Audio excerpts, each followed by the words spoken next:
بينهم فلا إثم عليه إن الله غفور رحيم۔ ترجمہ: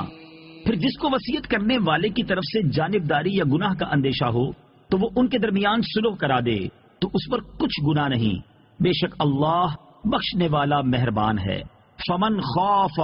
تو جسے اندیشہ ہو، تفسیر صراط الجنان میں ہے اگر کسی عالم یا حاکم یا وصی یا رشتہ دار وغیرہ کو معلوم ہو کہ مرنے والا وصیت میں کسی پر زیادتی کر رہا ہے یا شرعی احکام کی پابندی نہیں کر رہا تو مرنے والے کو سمجھا بجھا کر وصیت درست کرا دے تو یہ شخص گناہ گار نہیں بلکہ اپنے نیک عمل کی وجہ سے ثواب کا مستحق ہوگا۔ یوں ہی اگر فوت ہونے والا تو غلط وصیت کر گیا لیکن بعد میں کوئی حاکم یا عالم یا رشتہ دار وغیرہ یہ لوگ موسیٰ لہو یعنی جس کے حق میں وصیت کی گئی اس میں اور وارثوں میں شرع کے موافق صلح کروا دیں تو گناہ گار نہیں بلکہ مستحق ثواب ہو سکتا ہے۔